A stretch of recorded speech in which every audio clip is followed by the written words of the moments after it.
duda el tema que nos convoca esta tarde es muy importante para la opinión pública, para los abogados y la judicatura. Razón por la cual, gracias a la iniciativa del vicedecano, hemos organizado este debate sobre el proyecto de ley del negacionismo. Como verán, el panel es plural, no solamente participan los abogados, los defensores, sino también están participando los medios de comunicación, los periodistas a través de sus gremios. Esta mesa redonda esperamos que sea muy dinámica.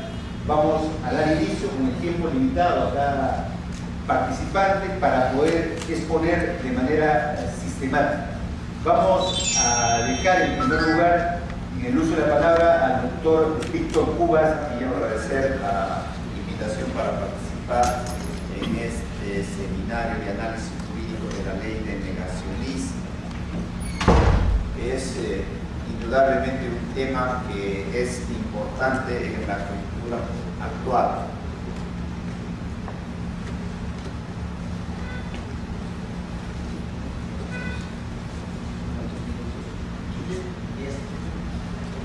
Hay que tener en cuenta que el Perú sufrió los embates de la violencia del terrorismo, básicamente el Sendero Luminoso, durante 2 décadas, 1980 al 90 y de 1990 al 2000. El terrorismo ha causado los más graves daños a nuestro país, daños a la estructura productiva de nuestro país, destruyó todo lo que eran los centros de producción nacional, destruyó puentes, caminos, destruyó las instituciones que prestan servicios básicos para la población, escuelas básicamente rurales, centros de salud. El terrorismo ejecutó una matanza indiscriminada de población rural en sus momentos iniciales, pero también una matanza, una ejecución extrajudicial de altos funcionarios del Estado. Las víctimas del terrorismo son miembros de las comunidades campesinas. Las víctimas del terrorismo son policías, maestros, médicos. Pero al parecer, después de 1995, en que se sostenía que se derrotara política y militarmente al terrorismo, el Estado tampoco cumplió con su función. Derrotado el terrorismo, correspondía que el Estado adoptara un conjunto de acciones tendientes a eliminar las causas que producen el terrorismo. Y esto no se hizo. Cuando vamos a Ayacucho, a Huancavelica, a Junín, en general a las zonas andinas, encontramos las mismas condiciones de pobreza que son las que generaron el terrorismo. Pero el terrorismo dio lugar a otro problema igualmente grave, a una violencia extremada de las fuerzas de seguridad sobre el pretexto de combatir al terrorismo. Y de esto no hemos aprendido. El terrorismo, derrotado aparentemente política y militarmente el año 95, no tuvo mayores manifestaciones. Los primeros años de la década pasada no hubo acciones terroristas. Los primeros actos de terrorismo comienzan a producirse a partir del 2005. Pero cometemos nuevamente los errores que se cometió en el pasado, no lograr enfrentarlos con la dimensión que tienen. Aquí están los atentados básicamente en Huancavelica, en Ayacucho, en Junín. La acción terrorista del grupo liderado por Artemio en la zona de Huánuco y del BRAE, liderado por Víctor Quispe Palomino. Al mismo tiempo que se están ejecutando actos de terrorismo que están previstos como delitos por nuestra legislación, aparecen las primeras manifestaciones de un movimiento que reclama amnistía para presos políticos, militares y policías. Y este movimiento luego ha querido y ha pretendido ser reconocido como partido político y en consecuencia participar activamente en la vida política nacional. ¿Cuál ha sido la respuesta del Estado? Inicialmente, pasividad del Estado. Solo en un momento determinado, por la presión de la opinión pública, el Estado ha reaccionado y está pretendiendo hacerle frente a esos actos. Supuestamente, los llamados para que se dé una amplia amnistía a presos llamados políticos, a militares y a policías procesados por actos de grave violación de los derechos humanos, estuvieron promovidas por el grupo liderado por Artemio.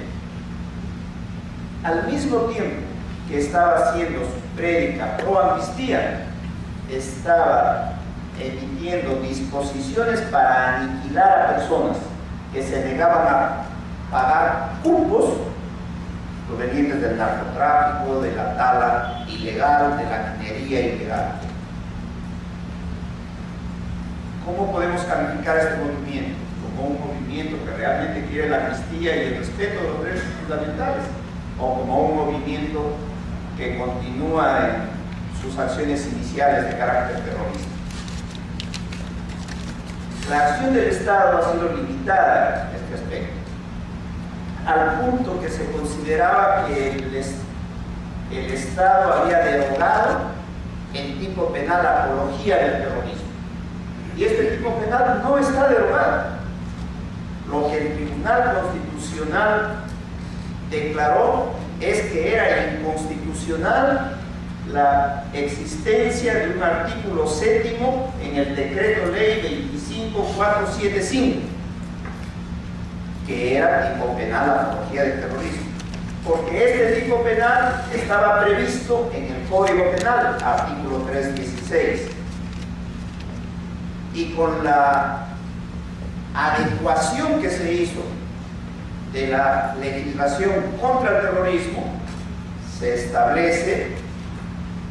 dispone a agregar un párrafo al artículo 316 del Código Penal para tipificar expresamente como agravante la apología de los actos de terrorismo. Entonces, sí hay un tipo penal, apología del terrorismo, que tiene también una circunstancia agravante.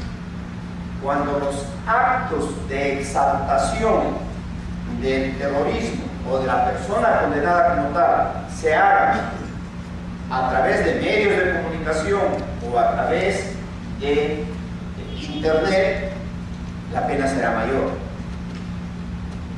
¿Por qué no se ha sancionado? Una pregunta interesante. A nivel del Ministerio Público se han hecho investigaciones sobre estos casos, por lo menos de los más conocidos. La marcha que hubo al interior de la Universidad de San Marcos, la presentación del libro de puño y letra, y frente a esto, ¿cuál ha sido el argumento que finalmente ha archivado estas denuncias? Que los actos que son manifestación de grupos de personas pidiendo amnistía y respeto a los derechos fundamentales es el libre ejercicio del derecho a la libertad de expresión y que no se puede atentar contra el derecho a la libertad de expresión. Particularmente considero que efectivamente, la libertad de expresión está prevista, está garantizada en la Constitución Política del Estado. Pero al parecer, muchos entienden que los derechos garantizados por la Constitución son derechos absolutos. No hay derechos absolutos. El Estado garantiza la libertad de expresión, de difusión del pensamiento, de prensa, que se realiza bajo la responsabilidad de ley. Y no hay derechos absolutos. La libertad, que es el derecho más preciado, puede ser restringida. Cuando una persona comete un delito grave y está sometida a un proceso con restricción de su derecho a la libertad. Entonces, como no han funcionado las denuncias para hacerle frente a esta acción abierta de exaltación de los actos terroristas y de las personas que han sido condenadas como autores de terrorismo, el Estado busca otro mecanismo a través del cual hacerle frente y presenta un proyecto de ley de negacionismo. En el Perú muchas veces se considera de que hay que cambiar las leyes, y hay que cambiar la ley porque como no ha funcionado esta ley de este tipo penal de apología, hay que tener una nueva ley que sancione. ¿Y quién nos garantiza que la nueva ley se va a aplicar si no se ha aplicado la anterior? Esto podríamos manifestarlo con ejemplos. La violencia familiar no se sanciona porque no está previsto el delito de feminicidio. Se ha incorporado un tipo penal. ¿Y han cesado los actos de feminicidio? No han cesado. Muy bien. El proyecto de ley que presenta el Poder Ejecutivo tiene como finalidad incorporar el artículo 316A al Código Penal y establece lo siguiente: será reprimido el que públicamente apruebe, justifique, niegue o minimice los delitos cometidos por integrantes de organizaciones terroristas previstos en el artículo 2 del decreto 25475. Nuestra opinión es de que acá hay un error inicial. Los actos de terrorismo no solo están previstos en el artículo 2 de ese dispositivo legal. Los actos de terrorismo están previstos en el artículo 2, 3, 4, 5. Y no solamente reprime al terrorismo el decreto 25475, porque esta es una ley que se da luego del golpe de Estado de Fujimori. Anteriormente han habido otras disposiciones. Este proyecto de ley fue remitido al Congreso de la República. El Congreso de la República le ha dado el trámite que corresponde. Han habido sesiones de las comisiones de Constitución y de la Comisión de Justicia, y finalmente se ha aprobado un texto sustitutorio. En mi opinión, el texto sustitutorio corrige el error que acabo de mencionar y concluye estableciendo lo siguiente: será reprimido con pena privativa de libertad no menor de 6 ni mayor de 12 años el que públicamente niegue cualquiera de los delitos de terrorismo previstos en el Decreto Legislativo 046, el Código Penal de 1924, modificado por las leyes 24651 y 24953, y el Decreto 25475, por la calidad de autor o partícipe de una persona respecto a esos delitos establecidos en sentencia judicial firme, con la finalidad de promover la comisión de los delitos de terrorismo o apología del terrorismo, o sirva como medio para adoctrinar con fines terroristas, etc. Indudablemente que este texto es mejor y más preciso que el anterior, pero quedaría la discusión. ¿Es necesaria en el Perú la incorporación de un tipo penal, creando el delito, tipificando el delito de negacionismo, o es suficiente para hacer frente a las acciones que se vienen desarrollando el artículo 316, que tipifica el delito de apología del terrorismo. Nuestra posición inicial fue de que para el efecto era suficiente lo que estaba previsto en el Código Penal y que no es conveniente estar cambiando la legislación. Pero qué bueno que el señor vicedecano haya tenido la idea de llamar a este conversatorio, porque sobre todo la oposición que existe para que se sancione lo que está previsto en la ley como actos de apología del terrorismo es, en mi concepto, un malentendido sentido de protección a la libertad de expresión. Y como tenemos acá dos ilustres representantes del gremio periodístico, seguramente que vamos a escuchar su opinión a este respecto. La opinión del que habla es que las libertades que garantiza la Constitución son libertades que se ejercen bajo la responsabilidad de ley y que no hay derechos absolutos, incluyendo la libertad de expresión, y que el Estado tiene el derecho de defenderse porque no puede olvidar los años de barbarie en que nos mantuvo el terrorismo. Y ahí están los casos gravísimos. El Ministerio Público acaba de hacer una investigación del denominado caso Soras en noviembre pasado. 117 personas fueron ejecutadas en un solo día, y por una coincidencia infeliz del destino, el jefe del grupo encargado de esta ejecución, de una matanza cruel a los campesinos del distrito de Sucre, fue Víctor Quispe Padilla, el 16 de julio de 1984. Y acabamos de hacer una investigación de la que ayer se ha propalado un programa en el espacio que tiene el Ministerio Público en la provincia de La Mar, en Ayacucho. Entregamos 79 cuerpos exhumados, una matanza de Sendero Luminoso. 54 de estas personas son víctimas de Sendero Luminoso, entre las cuales hay niños. 3 mujeres que en el momento en que fueron ejecutadas estaban en estado de gestación.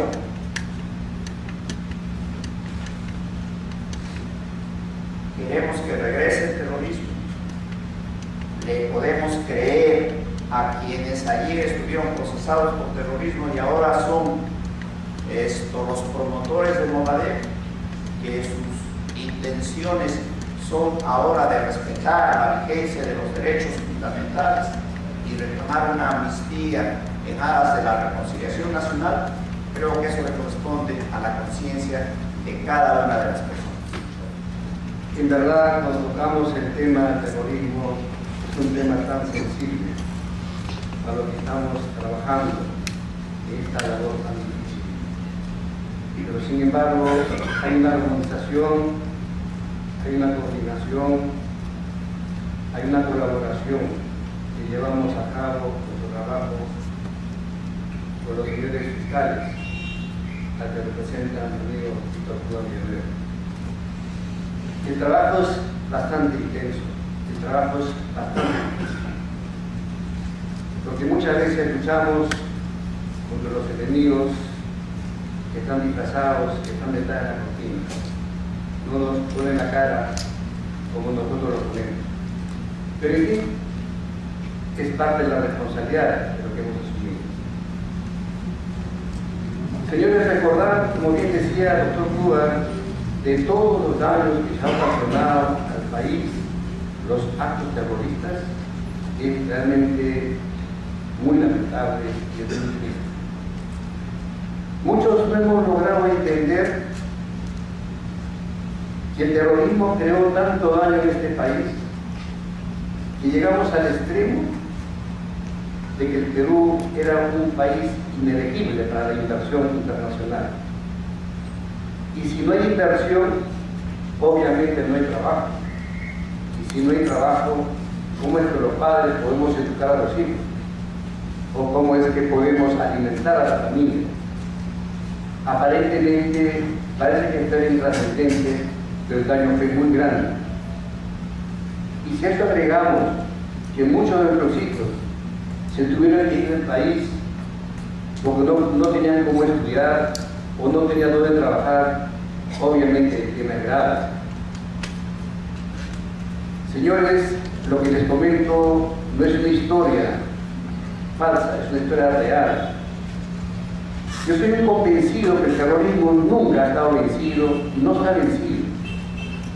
Hace más o menos 4 años que vengo sosteniendo en la prensa nacional, en la radio y en la televisión, de que las universidades estaban llenas de estudiantes bajo ese criterio que les habían inducido a pensar, gente exprofesamente representativo del Sendero Luminoso. Me refiero al abogado Gerejo, me refiero a Fajardo y mucha otra gente que han entrado a las universidades y a tener un dominio, y yo creo tener una cierta facilidad que le han dado las autoridades universitarias, y aprovechando esa coyuntura, yo creo que ha desquiciado la mente de esa generación, y en verdad cuando uno escucha hablar de sus declaraciones, uno se da cuenta de que la nueva generación, no toda felizmente, un grupo también significante, vienen pensando de que lo que hicieron este grupo criminal de Sendero y MRTA fue una opción importante para el país. Yo no creo que las personas que son mayores igual que yo, o jóvenes como ustedes, piensen que eso es verdad. Fíjense la ironía de la vida. Aprovechando de esta democracia por la que hemos luchado muchos de nosotros, aprovechando de esta democracia y la constitucionalidad que hay en este país, el señor Crespo, con tanta libertad, dice permanentemente que él no es terrorista, que él ha sido juzgado, condenado por ser político, que él es un luchador social, lo cual es absolutamente falso. El señor Crespo fue condenado como integrante del Sendero Luminoso. Por tanto, no podemos engañar a la población nacional diciendo hechos que no son reales. Yo en verdad no quisiera repetir, porque comparto con lo que ha expuesto el doctor Villanueva, una serie de hechos, y si no lo repito es porque obviamente estoy de acuerdo con lo que ha hecho el doctor Víctor Cubas Villanueva. Entonces voy a soslayar en temas que en todo caso no ha sido materia de la exposición. Fíjense, señores, en la propiedad del terrorismo estoy desde su fundación. Lo que he notado como testigo presencial es que no hay un arrepentimiento de los condenados por terrorismo, de los daños que se han ocasionado a este país. Ellos creen que hicieron un bien a esta sociedad peruana. Yo soy un convencido que no, causaron mucho daño. Como bien ha hecho referencia el doctor Cubas. Fíjense, cómo es que han podido atreverse a matar a estas personas que le ha presentado el día de ayer, y que me hace recordar mucho al caso de Bucaramanga, donde mataron 69 personas, de los cuales el 80% eran mujeres y muchas de ellas gestantes. El 10% eran niños. La diferencia eran ancianos. ¿Quién fue el autor? ¿O quiénes fueron los autores materiales de ese caso de Bucaramanga? Entre otros, Víctor Tipe Palomino, el famoso camarada José. Y que ha hecho referencia el doctor Cubas Villanueva, el caso Soras, también lo dirigió personalmente Víctor Tipe Palomino. Obviamente no como una ocurrencia propia, sino por un mandato del Comité Central de Sendero Luminoso que lideró o lidera Aymar Guzmán. Por eso es que en estos casos emblemáticos, en el mega proceso Sendero Luminoso de 560-2003, fueron condenados como autores inmediatos. Y para mí, Guzmán sigue dirigiendo Sendero Luminoso. Otra gente dice que no, pero para mí sí, porque hay una comunicación constante de la parte externa con la parte interna del centro carcelario. Lo que sí hay que entender es que Sendero Luminoso no ha sido vencido, lo que ha hecho es dar algunos pasos atrás, como en sus orígenes se han afincado las universidades. También están dentro de los movimientos sociales, el caso Huancavelica, el caso Ayacucho, el caso Espinal y Cusco, el caso Roma Cajamarca y muchos demás casos como el Puno, que están detrás de todo esto, toda esta gente que ya salieron, algunos vía liberación condicional y otros por cumplimiento de pena. Sin ir muy lejos, todos los movimientos que hay en Puno, entre otros, ¿quién lo dirige? Gauna, que es miembro de Bombadero. También está detrás de eso Patti Lescano Ansieta. ¿Quién es ella? Ella es esposa de Cox Sobrevive, el jefe máximo del Sendero Lima Metropolitana. Por decir uno por uno, hay mucho que hablar, pero en verdad ahí están. ¿Qué nos demuestra este hecho? Nos demuestra que no hay arrepentimiento. ¿Por qué el Ejecutivo piensa en la ley del negacionismo y que quien habla comparte con esa propuesta? Porque lamentablemente, como ha dicho el señor fiscal, la Fiscalía ha hecho un trabajo conjuntamente con la Policía Especializada, que es IPCOTE, y mi despacho, y una serie de investigaciones preliminares sobre estos hechos de apología, que son diversos, obviamente.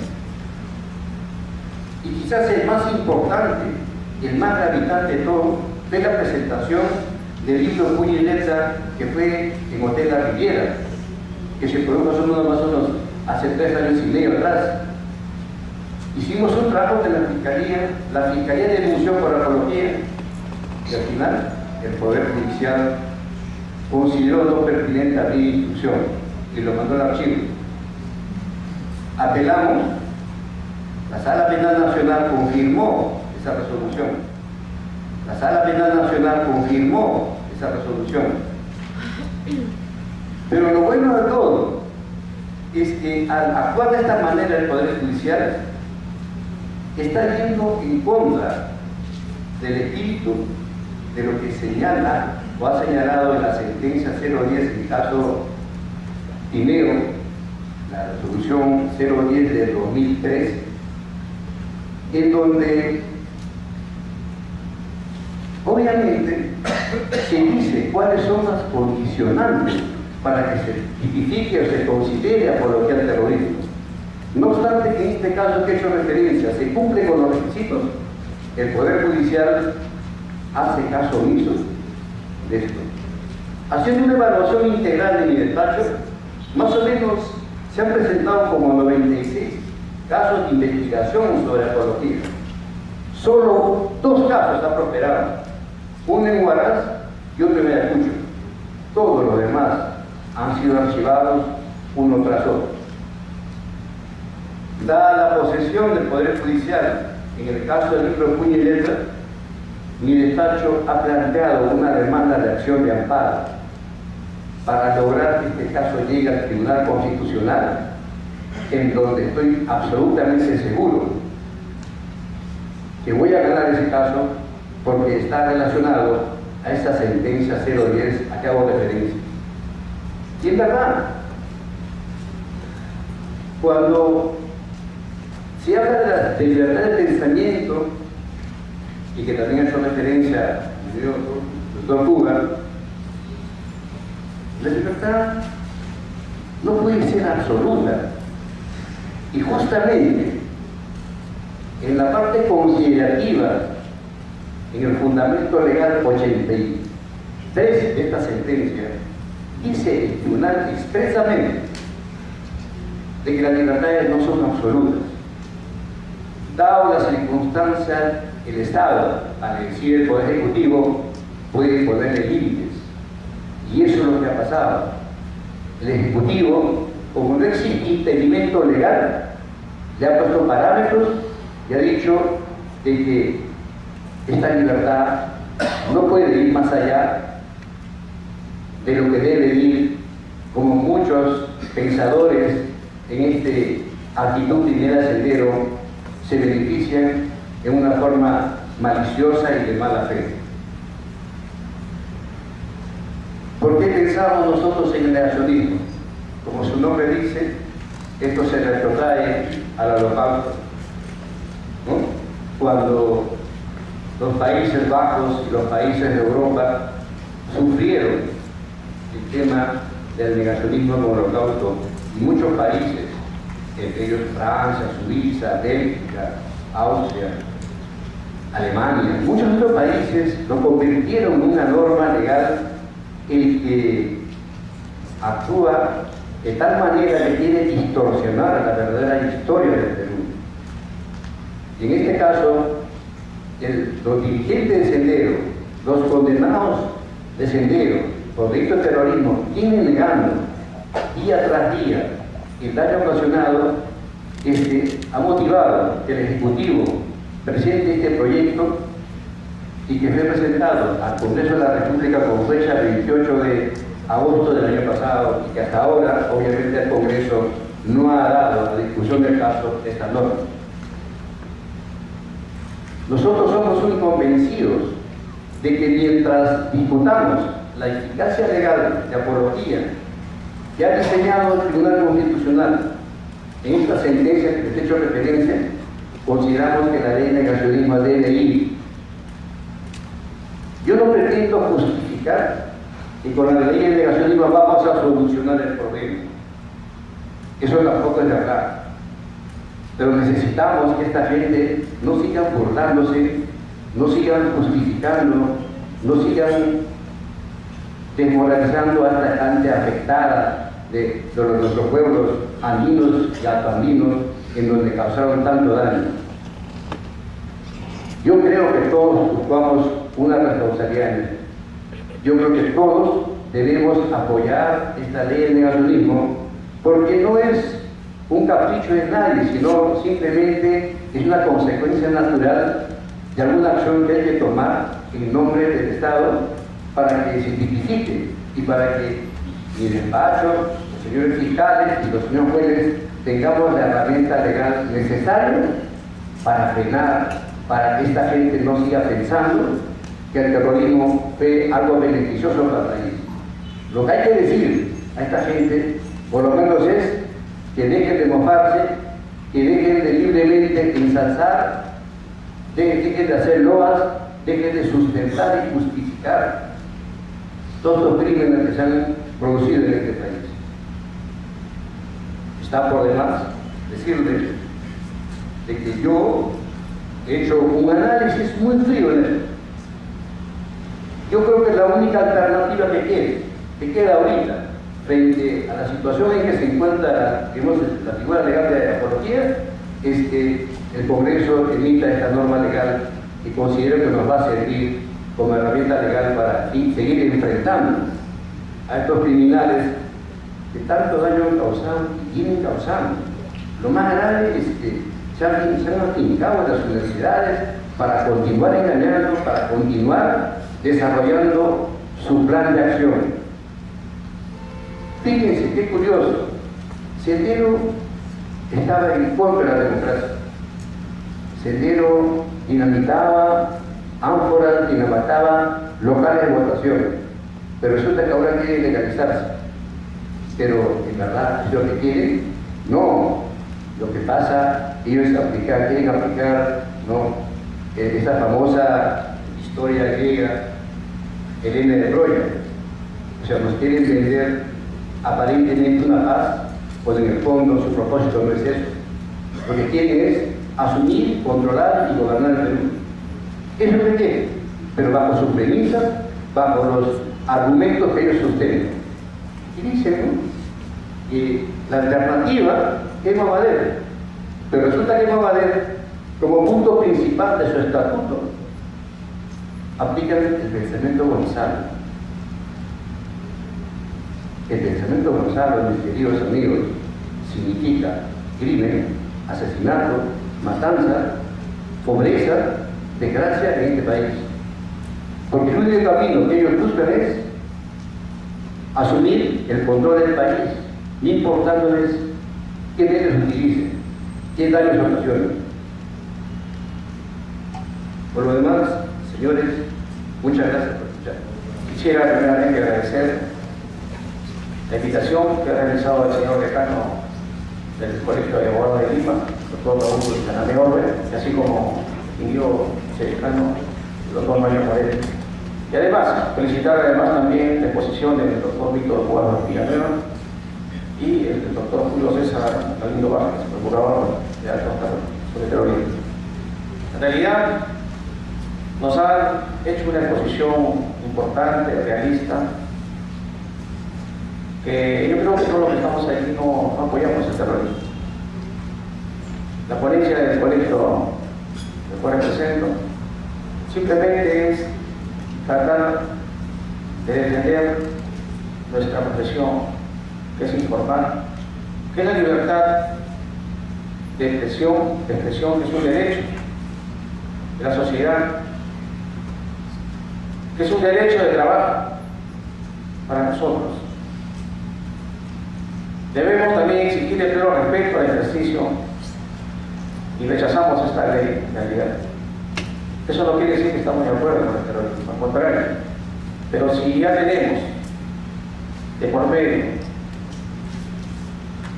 como lo ha dicho la doctora Mael, el doctor Galindo, la apología del terrorismo, no sé cómo podemos decir, cómo podemos plantear para que el negacionismo también se apruebe si ya estamos con una ley. En realidad, lo que queremos, estamos aquí al frente y hemos hecho una marcha y hemos hecho una convención de Fuerza República, es por defender realmente el pleno respeto a la libertad de prensa y de expresión. A nosotros nos parece que para garantizar el libre ejercicio de la profesión es importante no poner barreras para la libertad de opinión, porque está consagrada en la Constitución Política del Estado y en los tratados internacionales suscritos por el Perú. Además, debemos ver también que afectan el desarrollo institucional, y no solamente, en este caso estamos como medios de comunicación, como periodistas, pero también afectaría también a diferentes entes deontológicos que por opinar, me parece que totalmente iban a sancionar de 8 a 15 años. O los medios de comunicación que están relacionados con supuestos actos de terroristas sancionen con 12 meses de inhabilitación. Como autores o medios de comunicación también incurran a dichas infracciones. Esto quiere decir que se consideran los medios de comunicación como cómplices de estos supuestos actos delictivos. Por ello, manifestamos que esta norma no debe coaccionar, no debe aprobarse porque va a coaccionar la libertad de prensa, de expresión y de opinión, y va a limitar el ejercicio de la profesión de periodismo. Y por ello vemos, por ejemplo, que esta norma sería como una intimidación. Y nosotros lo que queremos no es que me intimidan, sino lo que queremos es trabajar con libertad para ayudar al progreso de nuestro pueblo, para poder quizás con libertad también ayudar al desarrollo de nuestro Perú. Y también enfrentar este extranjero. Y por ello tenemos a un ejemplo de periodistas que se sacrificaron por decir la verdad, como son los mártires de Churajay. A ellos, quizás en ellos, nos vemos y nos proyectamos a defender con honor nuestro trabajo. Yo creo, estimados policonsultos, que debemos hacer una causa común para defender especialmente, en este caso, que este proyecto no pase, porque en realidad va a tener quizás otros inconvenientes para poder trabajar con libertad y con democracia. Yo creo que se tiene que fundamentar en cuanto, por ejemplo, a los tratados internacionales que ya tiene el Perú. Sabemos, por ejemplo, que esta ley es anticonstitucional. Sabemos, por ejemplo, que los colegas que vayan a hacer una comisión en el BRAC, ¿cómo se les consideraría? ¿Por emitir una noticia? No tengo la idea cómo podría darse, si es apología al terrorismo o sería una negación. Yo volvería la reflexión, estimados consultos, y además al Congreso de la República, para que vean con mucho tino. En todo caso, nos inviten a los representantes de los gremios periodísticos para poder quizás también dar una opinión más concreta y de respeto, respeto al derecho de trabajo. En eso estamos. Nosotros queremos un Perú mejor, pero un Perú con las garantías, con las libertades, un Perú donde realmente haya el hermanamiento y enfrentar realmente al terror. Por esta palabra quisiera decirles, estimados consultos y colegas periodistas, que debemos respetar los derechos de las libertades, no solamente de expresión y de prensa, sino también de opinión. Muchas gracias.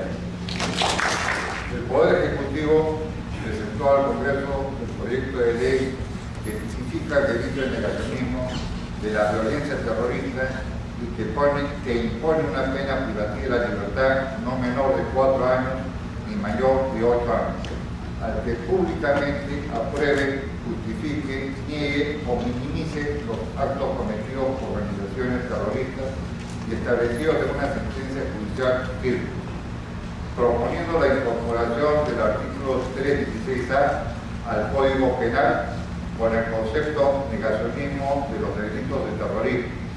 Así, se reprimirían a los autores de expresiones con fines de menospreciar, utilizar o ofender gravemente un colectivo social, enaltecer a los responsables de dichos delitos, propiciar o estimular la violencia terrorista y sirva como medio para adoctrinar con fines terroristas.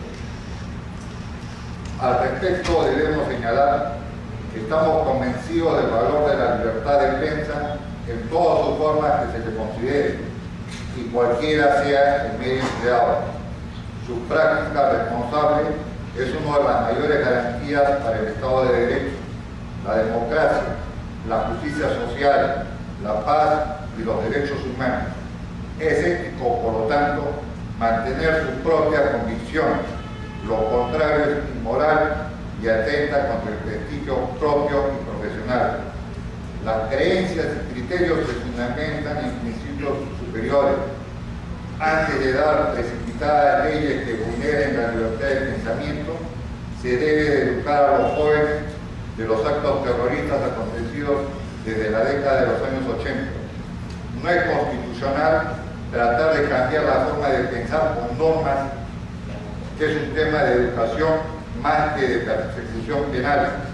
Este proyecto de ley contraviene la libertad de información, expresión y de pensamiento, existiendo el riesgo de que periodistas o directores de los medios de comunicación social que propaguen entrevistas a miembros de organizaciones terroristas en las que estos defiendan o nieguen sus delitos sean denunciados como cómplices. Basta con la ley que sanciona la apología al terrorismo y tipifica el delito penal y con penas mayores hasta de 12 años. El Estado, señores, no puede negar que cometió delitos de lesa humanidad. El derecho penal no está para cambiar el pensamiento de las personas. Eso es inconstitucional. La forma y el contenido de la opinión en cualquiera de sus expresiones e intensidades han de corresponder al debido acatamiento de principios y valores, así como a la dignidad del ser humano, cuya jerarquía natural y social está en la cúspide de todos los creados. El artículo 19 de la Declaración Universal de los Derechos Humanos prevé que todo individuo tiene derecho a la libertad de opinión y de expresión.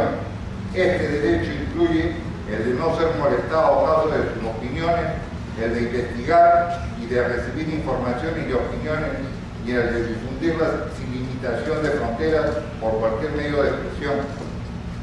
La Convención Americana sobre Derechos Humanos, o Pacto de San José de Costa Rica, en el artículo 13 señala muy claramente la libertad de pensamiento y de expresión. En el inciso primero, este derecho comprende la libertad de buscar, recibir y difundir informaciones e ideas de toda índole, sin consideraciones de fronteras, ya sea oralmente, por escrito o en forma impresa o artística, o por cualquier otro procedimiento de selección y gusto. El inciso tercero dice muy claramente: no se puede restringir el derecho de expresión por vías o medios indirectos, tales como el abuso de controles oficiales o particulares, como viene a ser el caso. Y nosotros como periodistas y ustedes como abogados no podemos permitir que el gobierno y el Parlamento Nacional dé una ley mordaza y nos silencien.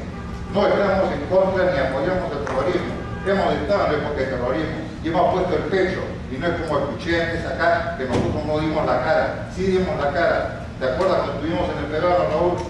Hemos dado la cara en la época del terrorismo, ya cuando había coches bombas, cuando habían apagones. Eso hemos vivido nosotros y no apoyamos el terrorismo ahora.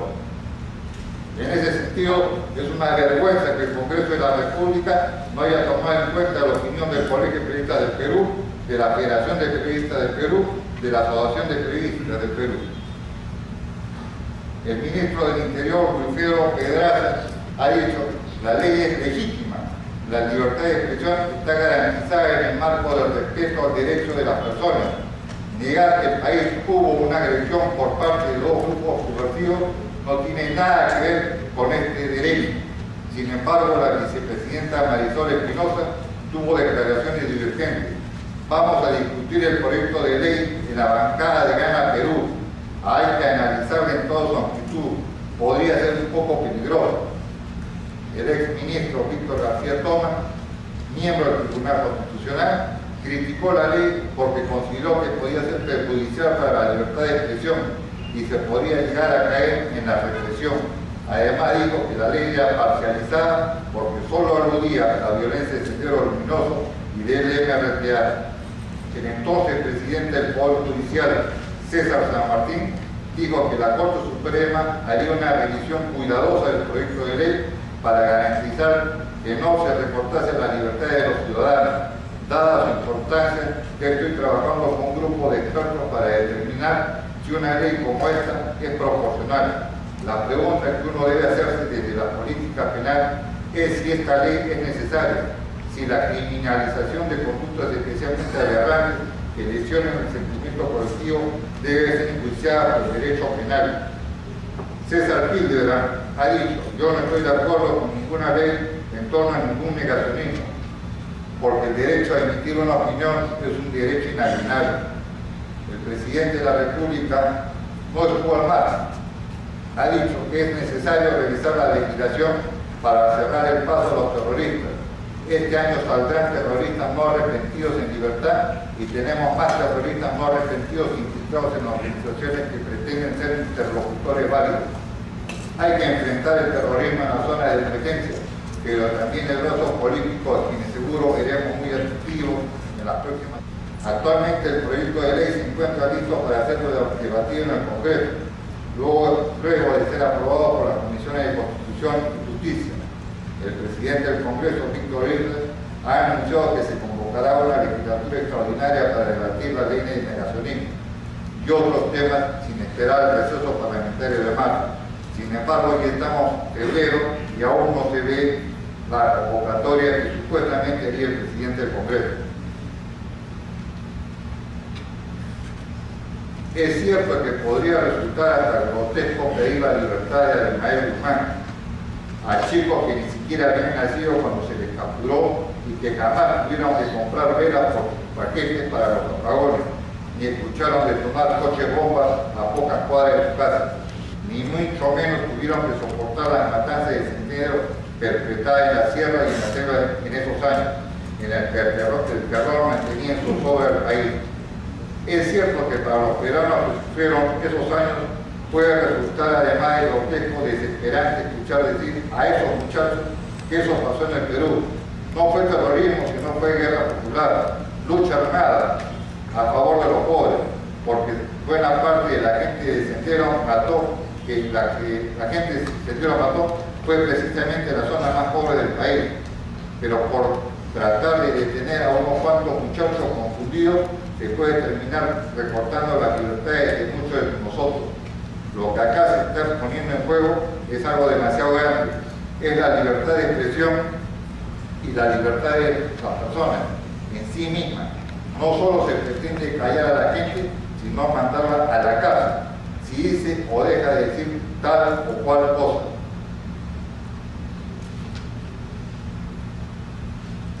Finalmente, la ley del negacionismo es una ley importada de Alemania, pero si en ese país tuvo eco, es porque hubo consenso al reconocer las crueldades del Holocausto.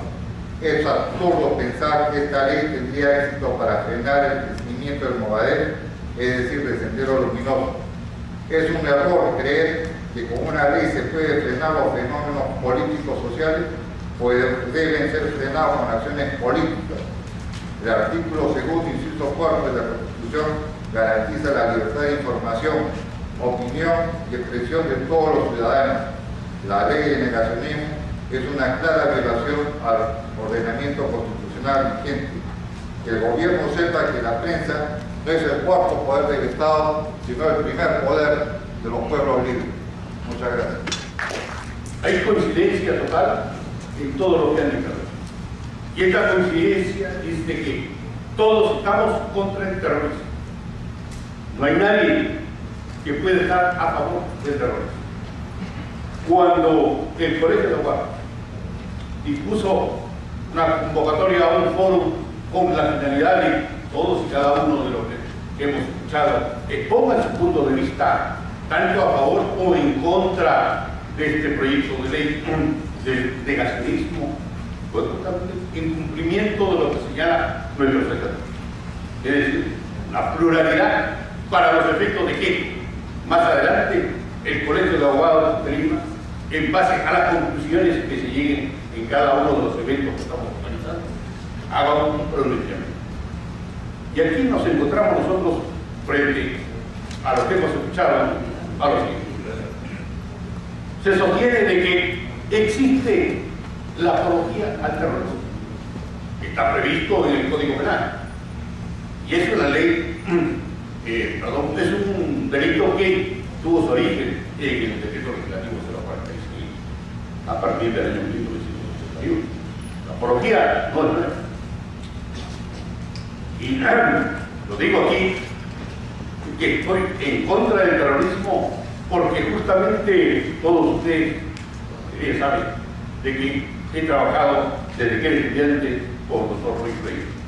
Y él fue el autor del proyecto del decreto legislativo 046 que penalizaba el delito de terrorismo. Y justamente la apología. Fue al primero que en el año 1981, después de promulgado el decreto legislativo, fue víctima de un atentado terrorista en su domicilio. De tal manera que hago esta precisión, de acuerdo a lo que voy a exponer más adelante, porque estoy en contra del terrorismo. Nosotros, lo digo nosotros, tanto el doctor como Gabra, no hemos defendido a ninguna persona que ha estado procesada por el delito de terrorismo. Aquí nos encontramos frente a lo siguiente. Se sostiene de que como hasta el momento no existe una sola persona condenada por apología del terrorismo, tenemos que modificar la ley. A fin de que, como no hay condenados por quien de una u otra forma niega el delito de terrorismo. Y el doctor Cubas hacía mención a denunciar el delito de feminicidio. ¿Acaso no está previsto en el Código Penal del año 24, etcétera, aquel que mate a su pareja, a su conviviente, a su esposa, etcétera? ¿Y qué es lo que dijo esta ley de feminicidio? Que aquel que mate a su pareja ya no será parricidio, será feminicidio. ¿Podemos nosotros llegar a estas modificaciones de la ley única y exclusivamente para cambiarle de nombre y salir ante la opinión pública y manifestar: ahora sí ya no habrá más feminicidio, ahora sí ya no va a haber más terrorismo? Vayamos nosotros, no a combatir el resultado, vayamos no solamente en los casos del terrorismo, vayamos nosotros a las causas que nos llevan a estos hechos tan lamentables como los actos de terrorismo. En el decreto legislativo 25475 se describen una serie de actos y conductas que justamente condenan, señalan como autores del delito de terrorismo. Que no se aplique, que no se juzgue, que no se sentencien, por favor. Igualmente tenemos nosotros en muchos casos, en muchos delitos, en la que no se sanciona. Pues si un juez actuó violentando la ley, ¿qué nos dice el artículo 418 del Código Penal? Prevaricato, así decimos. Pues denunciemos por prevaricato y no vayamos nosotros a buscar, en virtud de una ley, a violentar el derecho a opinión e información.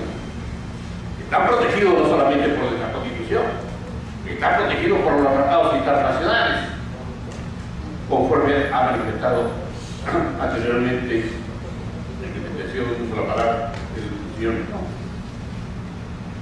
Ya tenemos nosotros que todos los derechos no son absolutos, estamos plenamente de acuerdo.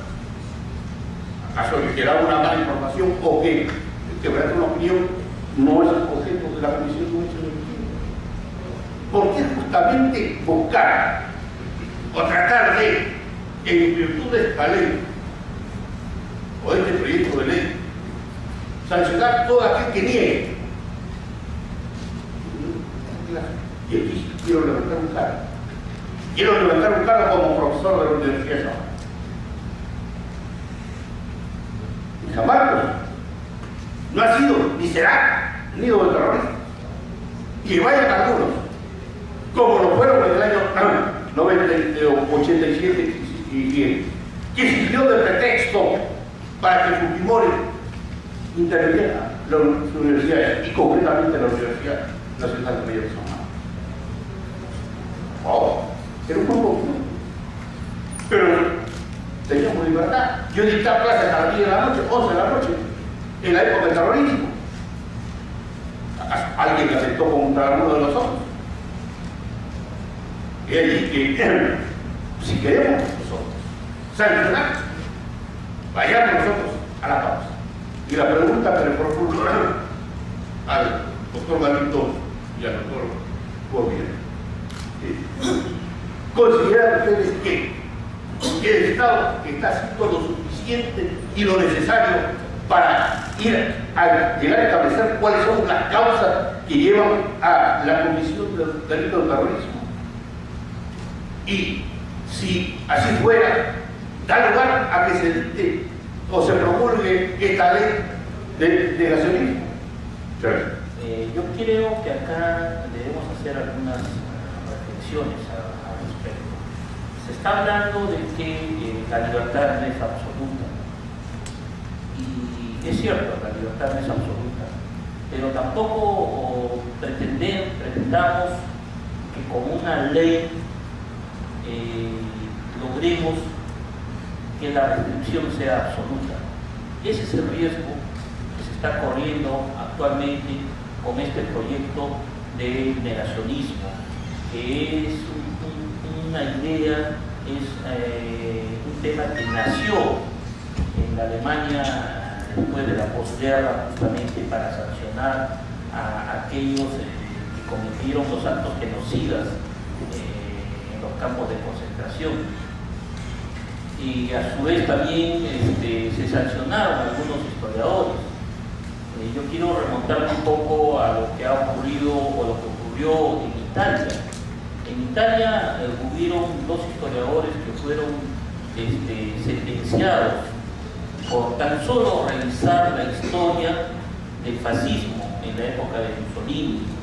Y a estos 2 historiadores se les retiraron todos sus grados académicos y ellos en una corte internacional ganaron y se les tuvo que reponer todos sus títulos. Y desde esa fecha Italia solamente se circunscribe a los casos de sentencia en la corte de Nuremberg.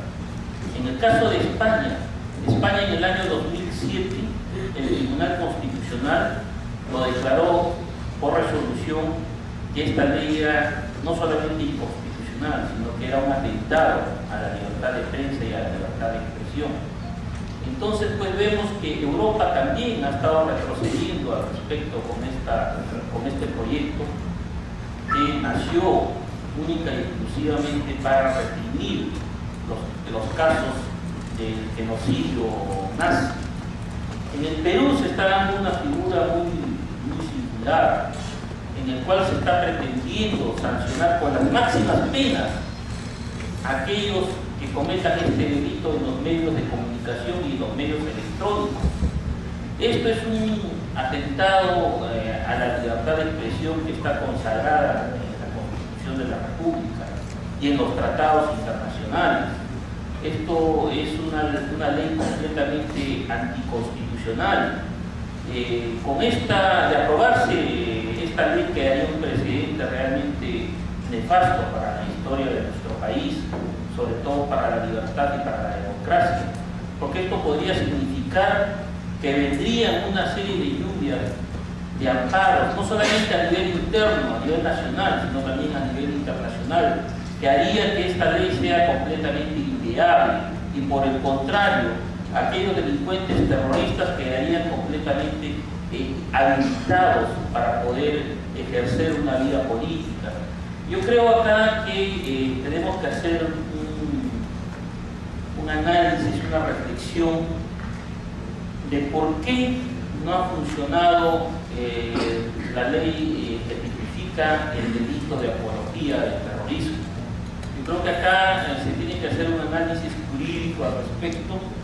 ¿Por qué esta ley no está funcionando adecuadamente? Porque hasta el momento no se ha dado ni un solo caso de sentencia al respecto. Entonces acá, ¿qué es lo que está fallando? ¿Está fallando la legislación o está fallando de repente el sistema jurídico? Esa es una evaluación que se tiene que hacer al respecto.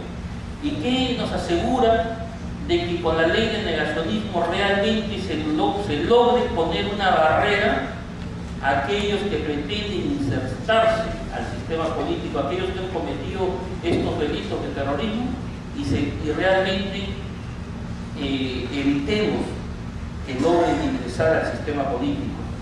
Yo creo acá que tenemos que también evaluar en el transcurso desde el fujimorismo hasta la actualidad.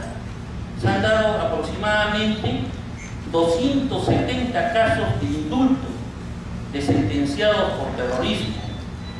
Y estos casos de indultos hasta el momento son reservados. No tenemos la opinión pública, la prensa especialmente, no tiene acceso a estos expedientes para poder conocer exactamente 656 casos que me aclara acá el doctor Amoretti. Y en la actualidad no tenemos nosotros un acceso a estos archivos para ver cuál fue el procedimiento y cuál fue el criterio que se aplicó para darles este indulto. Si ya hubiera existido en ese momento esta ley de negacionismo, yo creo que el principal autor hubiera sido el Ejecutivo, hubiera sido el presidente de la República, porque es quien otorga, quien da esta gracia de los indultos. Entonces, evaluar también ¿cuál es la participación en la sociedad de estos 656 indultados? ¿O son de repente ellos los que están participando en este momento en esos grupos de fachada del terrorismo que están pretendiendo insertarse en la vida política justamente para poder no solamente justificar, sino también borrar la barbarie que han cometido?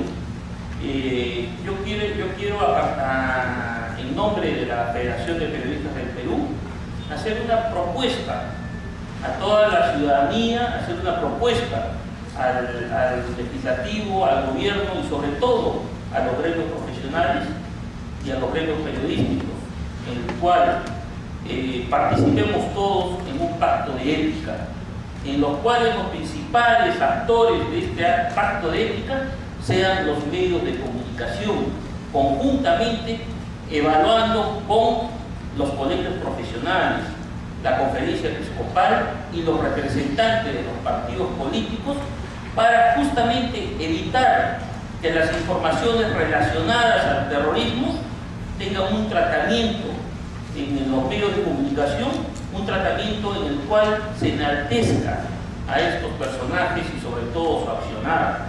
Yo creo que lo primero que se tiene que hacer para evitar este tipo de restricciones que serían nefastas para la democracia, porque en un país que se llama democrático no puede llamarse así si no tiene una prensa libre. Al respecto, yo creo que son los propios medios de comunicación, en conjunto con los gremios profesionales y en conjunto con los políticos, quienes tienen que poner su previa censura. En ese aspecto y en defensa de la libertad de prensa y de la libertad de expresión que está consagrada en nuestra Constitución, debemos evaluar justamente este planteamiento. Muchas gracias. La concreta que plantea el doctor Amoretti, colega docente de la Universidad Nacional Mayor de San Marcos, es si el Estado está haciendo lo suficiente para frenar el terrorismo.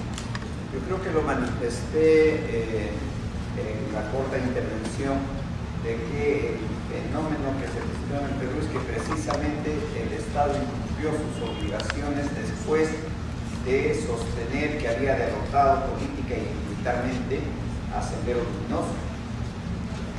Y nunca se entró a un análisis que permitiera conocer las causas que determinaron el surgimiento del terrorismo para atacar sus causas y evitar que en el futuro se produjeran problemas similares. Y si las causas del terrorismo son la extrema pobreza que había sobre todo en la zona rural, esa extrema pobreza subsiste hasta ahora y es el caldo de cultivo del terrorismo. Lo demás tampoco ha cumplido con las recomendaciones que hizo en su momento la Comisión de la Verdad, que hace un análisis amplio, exhaustivo, sereno de las causas de la violencia en el Perú. Y han habido opiniones a favor y en contra de lo propuesto por la Comisión de la Verdad. En síntesis, el Estado no ha cumplido y el Estado está afrontando las consecuencias del incumplimiento de los deberes que la misma Constitución le asigna para un Estado de derecho, para un Estado constitucional. Por otro lado, se plantea por qué no ha funcionado la ley de apología. En realidad, lo que he manifestado tratando de ser objetivo es que frente a las investigaciones que se han hecho, no ha habido de parte del Poder Judicial una respuesta tendiente a amparar las denuncias y permitir que haya una investigación judicial y una determinación de responsabilidades. Y se ha emitido autos declarando no al lugar a la apertura de instrucción. Y estos argumentos expuestos en estas resoluciones establecían que lo que hacen Movadep y sus promotores es un ejercicio legítimo del derecho a la libertad de expresión y difusión del pensamiento. Y esa es la discrepancia fundamental que he manifestado. no estoy en contra de la libertad de expresión. Al contrario, creo que en el ejercicio de la función que me ha correspondido desempeñar, he sido defensor de la libertad de expresión. Tengo una resolución que se ha utilizado como jurisprudencia y ha sido materia de análisis. Cuando Ricardo Uceda hace un informe periodístico en noviembre del año 91 sobre que los crímenes de Barrios Altos y La Cantuta habían sido cometidos por un comando del ejército. Se denunció a Ricardo Uceda por eso. Y se quería que se le denuncie y se le abra instrucción y que sea drástico con él. Y se sostenía que con esas informaciones se está mancillando el honor y el prestigio de las Fuerzas Armadas. Y la denuncia no tuvo eco. Y la archivamos con una resolución que está allí en los archivos. Así es que no se me podrá acusar de estar en contra de la libertad. Lo que estoy poniendo es en el tapete la discusión, por eso me felicito de un conversatorio como este, donde hay la presencia de periodistas para que expongan sus puntos de vista frente al problema que se plantea de cómo hace el Estado para enfrentar estos problemas de resurgimiento del terrorismo. Pero, reiteramos, nuestra posición, el Estado no ha cumplido con adoptar las acciones necesarias para hacer frente al terrorismo y para desaparecer las causas del terrorismo. Pero el Estado nos tiene muy acostumbrado a dar leyes de coyuntura, en el caso del feminicidio, como en el caso de las barbas bravas y como en el caso de las violaciones, que se proponen cosas que inclusive son imposibles de aplicar, la castración química, por ejemplo. Pero además, para hacer frente a un problema pasado, sabiendo perfectamente que una ley penal tiene efecto solamente a partir de su promulgación y para el futuro, y que en consecuencia la elasticidad con la que se manifestaría la nueva ley no va a ser aplicable a quienes ya cometieron los actos. Pero eso es lo que hace el Estado. Finalmente, frente a los casos de indulto, el señor Procurador Público del Estado, indudablemente con conocimiento de causa, ha sostenido que muchos de estos actos que está promoviendo Movadef en muchos de estos actos están involucrados personas que han sido liberadas por cumplimiento de pena o por indulto o por beneficio penitenciario. Pero hay que tener en cuenta que esto es consecuencia de los errores que se cometió durante la época de Fujimori en la legislación que reprimía el terrorismo. El decreto legislativo 25475 fue sumamente drástico, y eso no es malo. El Pacto Internacional de Derechos Civiles y Políticos establece que un Estado, cuando está en peligro la paz social, la democracia, puede adoptar medidas de emergencia. Lo malo está en que, frente a la drasticidad de las penas que el Estado legítimamente estableció, no rodeó al proceso penal de las necesarias garantías. Y eso dio lugar a que después, como consecuencia de la sentencia del Tribunal Constitucional y atendiendo la exhortación que hacía el tribunal, se adecuara la legislación a los estándares internacionales. Entonces se plantea, si el decreto ley que reprime el terrorismo establece que no hay beneficios penitenciarios, eso está en contra de la Constitución, porque la Constitución establece que las penas tienen fines de reeducación, de reincorporación a la sociedad. Entonces, si la pena se ejecuta sin límites, ¿dónde está el cumplimiento de las penas entonces? El cumplimiento de los fines de las penas entonces. Y eso dio lugar a que se dictara una disposición estableciendo la necesidad de que a los condenados por terrorismo se les reconociera un régimen especial de concesión de beneficios penitenciarios. Y esto da lugar a que fueran liberados algunos de los procesos.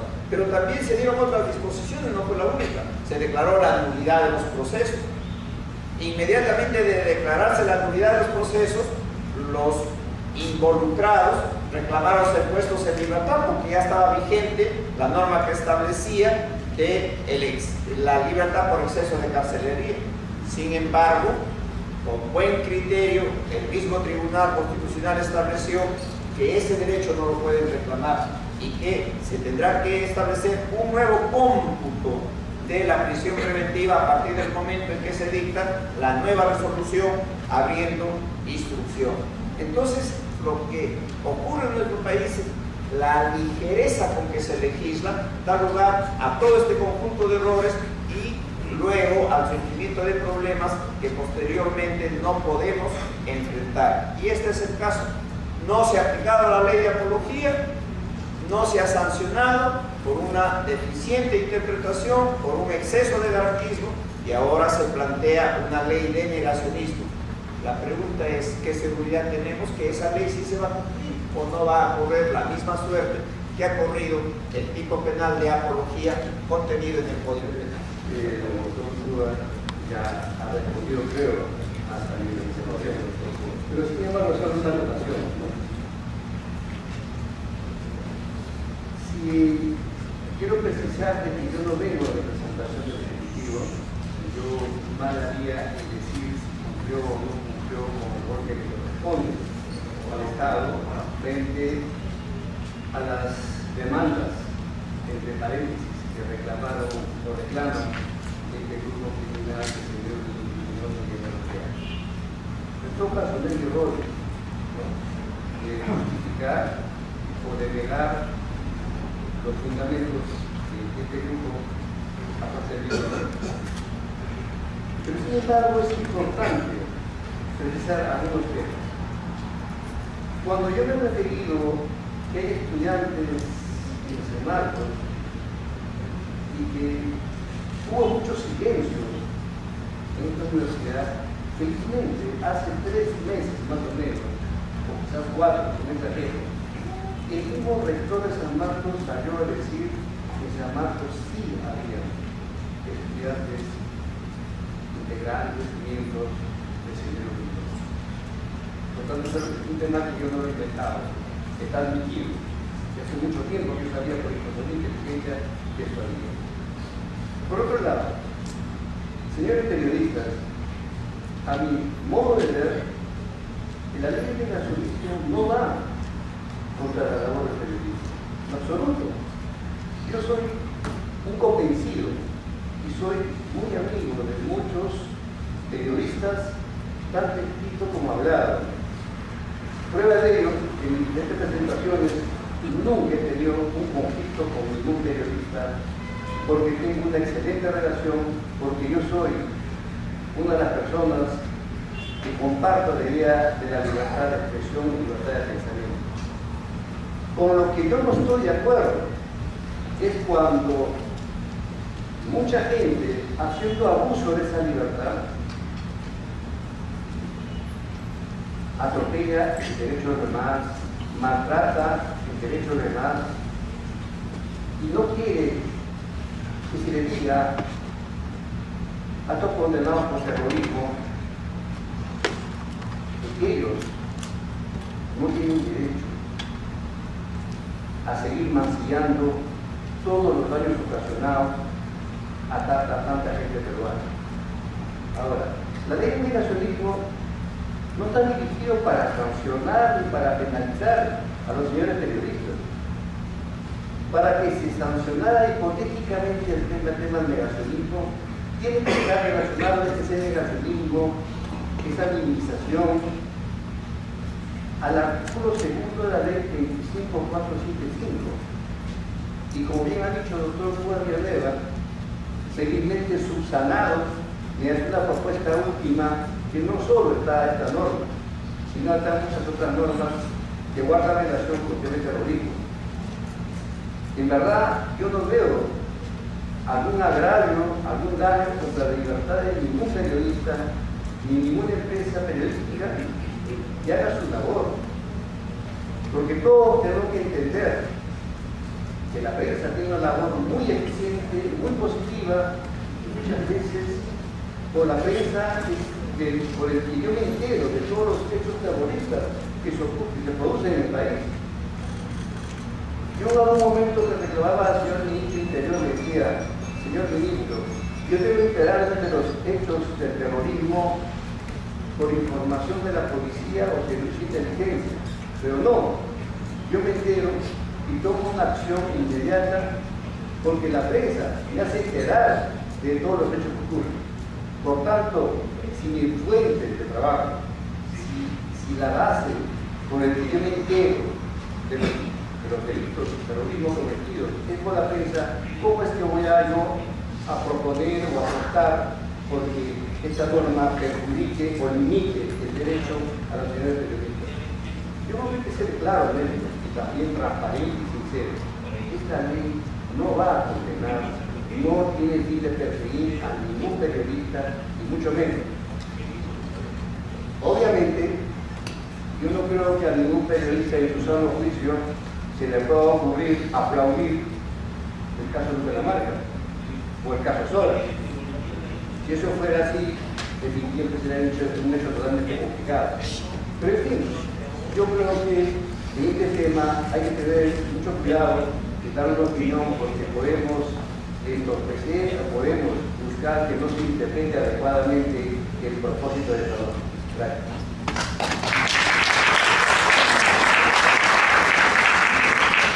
Y queremos agradecer a los colegas abogados que han participado de esta mesa redonda, así también como a los gremios periodísticos que nos han acompañado esta noche, dando de manera plural y democrática su punto de vista.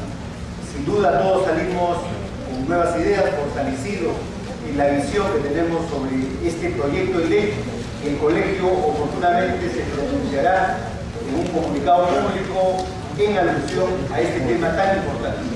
Les anunciamos que también tenemos un próximo debate sobre el derecho de gracia y el contrato telefónico recientemente suscrito.